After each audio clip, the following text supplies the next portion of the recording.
प्रस्तुत अवतरण जायसीकृत नागमती वियोग वर्णन से उद्धृत है। यहाँ पर जायसी बताते हैं कि राजा रत्नसेन पद्मावती को प्राप्त करने के लिए चित्तौड़गढ़ चले गए हैं।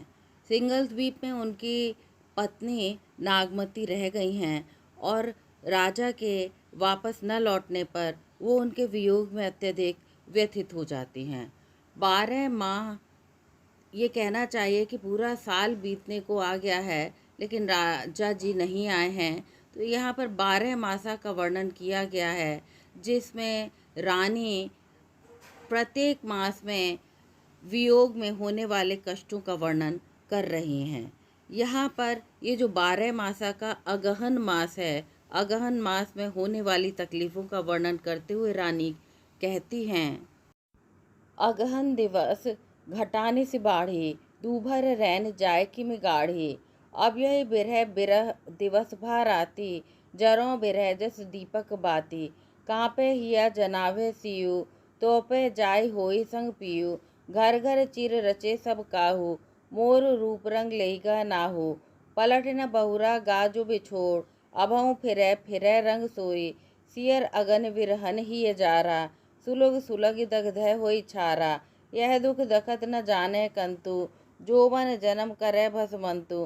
प्यू से कहु संदेशड़ा, हे भौरा हे काग, सौधन विरह जरी मोई, तेहिक धुआं हम लाग।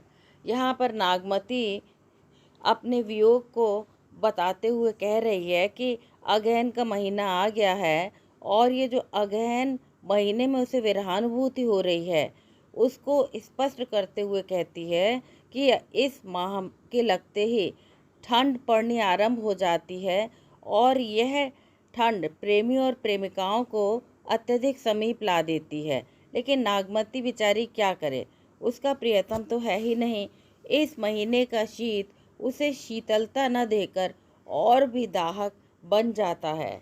नागमती कहती है, अगहन दिवस घटाने से बाढ़ी।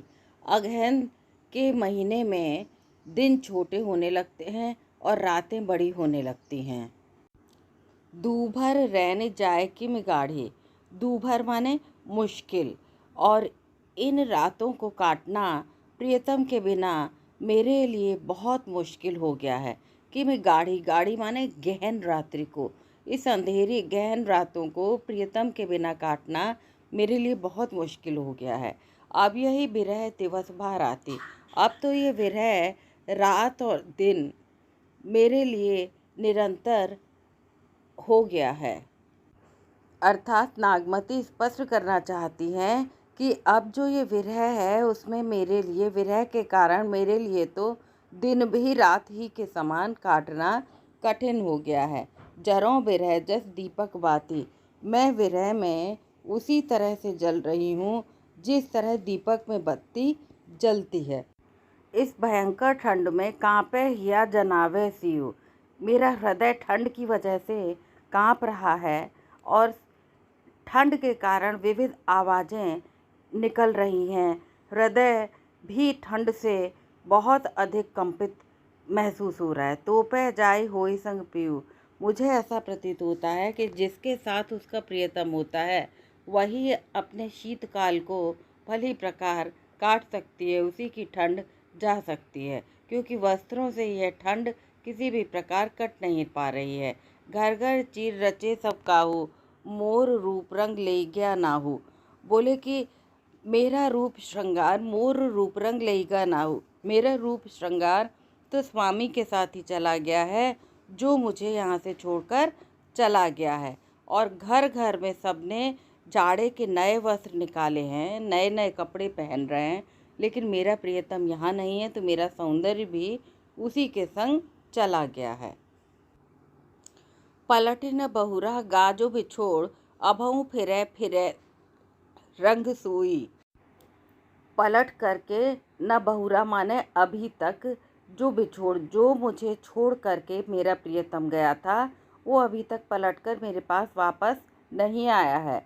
अभऊ फिरै फिरै रंग सोई, यदि वो अभी भी मेरे पास आ जाएगा तो मेरा रूप सौंदर्य उसे प्राप्त करके फिर से पल्लवित और पुष्पित हो जाएगा। सियरि अगनि विरहन ही चारा। कवि कहते हैं कि यहाँ पर सियरि अगनि विरहन, विरहणी को आग भी सियरि माने ठंडी लग रही है, हिय जारा, और उसका हृदय प्रियतम के वियोग के कारण जल रहा है। सुलग सुलग दग्धय होई छारा, और हृदय सुलग सुलग कर छार माने राख हो रहा है। यह दुख दगध न जाने कंतु, जोबन जन्म करे भस्मंतु। मेरा यह दुख दाहक मेरा पति नहीं जानता है कि मैं किस प्रकार जल रही हूँ। वो मेरे यौवन को भस्मांत कर रहा है। पीयू से कहऊ संदेशड़ा, हे भौरा हे काग, होगन विरह जरी मुई, तेक धुआं हम लाग। यहाँ पर नागमती दुख की गहनता के कारण जो भी सामने दिखाई दे रहा है उससे संदेशा, चाहे भ्रमर हो या काग हो, अपने प्रियतम को पहुंचवा रही है। कह रही है कि हे भौरा हे काग, हे भ्रमर हे कागा, मेरे प्रियतम जहाँ भी हैं, पीयू से कहूँ संदेशड़ा, उन्हें जाकर के मेरा संदेशा दो कि वो जो आपकी पत्नी है आपके विरह में अभी तक जी रही है, लेकिन उसके वियोग के कारण जो उसके शरीर से अग्नि निकल रही है, उससे ही सोधन विरह जरी मुई, वो जो उससे जल गई है, उसी जलने से, वियोग में आपकी पत्नी जो जल गई है, उसी आग के धुएं से के लगने से हम भी भ्रमर और कागा काले हो गए हैं। हे रत्नसेन, आप जाकर के अपनी प्रियतमा को जीवन दान दीजिए। इसके पश्चात यहाँ पर भावार्थ दिया गया है, विशेष भी दिया है।